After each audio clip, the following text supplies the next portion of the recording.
harrowing times up here. So put my hand on a very sharp rock. Welcome to the Ultra Family House.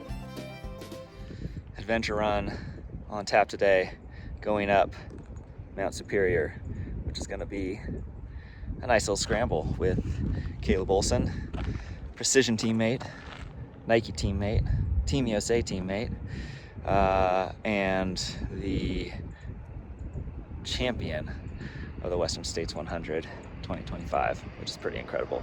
The World Championship race is quite technical, and so getting used to this kind of thing, being able to run smooth on it, is something that I think you need to practice.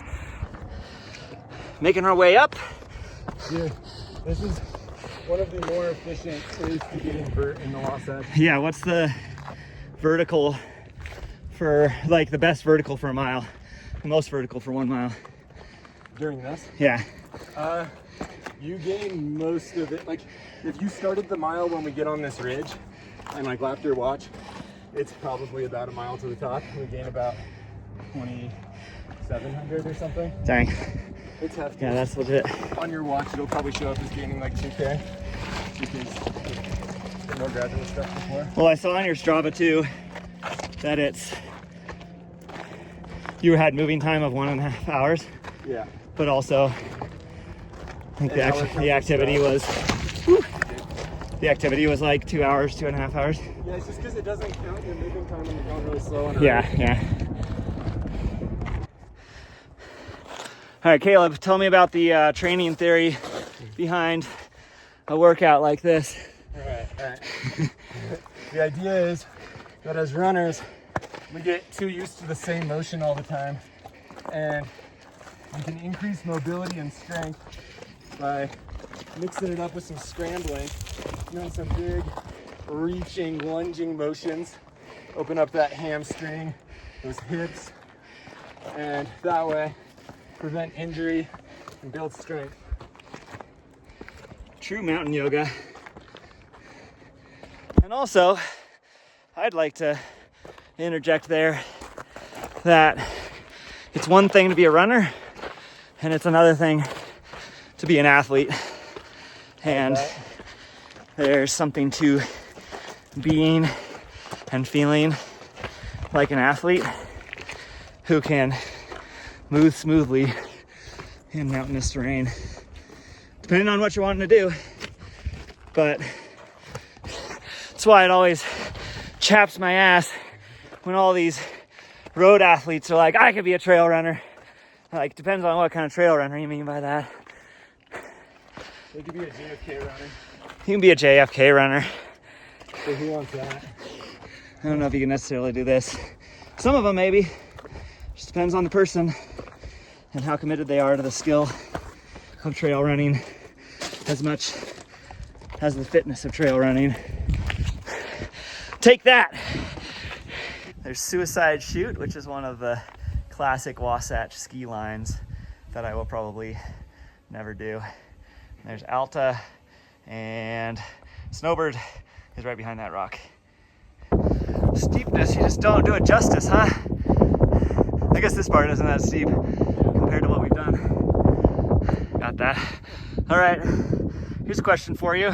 Yeah. What has been your communication with Jim after your scare on his course record? So far, he's holding his silence. Come on, man. Come on, Jim. Give credit where credit's due. I mean, maybe no credit's due because I didn't get it. Yeah, true.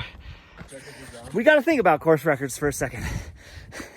In this case, if we're comparing the two different races, we have Caleb's 14:11 run on what was the high? 95, 96. 95, 96. I was there in 2019 and ran that race when Jim broke the record. It was like 80 something. I believe I heard with 82, 83. With cloud cover in certain areas as well. Definitely easier on the climate. However, let's be more nuanced than that, because we got to think about some other stuff. Always have to think about the circumstances in which a course record is run. And there was a lot of snow, and not easy to travel through snow when Jim ran it. So when you hear that Caleb and the crew was up on course record splits, we really can't compare that because Jim was running it in the snow. So whenever we talk about course records, can we please get a little more nuanced about the circumstances in which these were run? What do you think about that? Before we talk about the circumstances, it was pre-fire, so there was more shade. Sure. But also, I had people right on my tail pushing me. Yeah, that's true. That helps. Though I would say Jared gave him a run. Like, That's true. he was right there where, like, one mistake and Jared is there to gobble him up. Yeah. And that's getting pushed. Yeah.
All right, we have summited, actually, maybe 15 minutes ago. And over there's the ridge that we took up. Cars, somewhere down there, right there.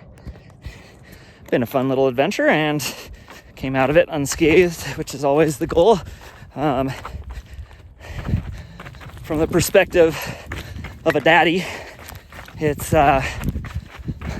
always a little more, you just gotta bring so much focus into these somewhat more high consequence sort of runs because you got people to go back to.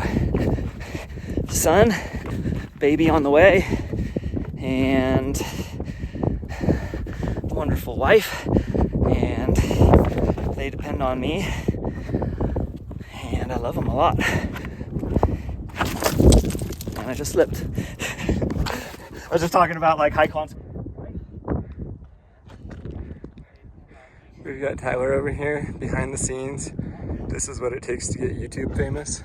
Oh, almost ended it all right there. I was just talking about like high consequence stuff.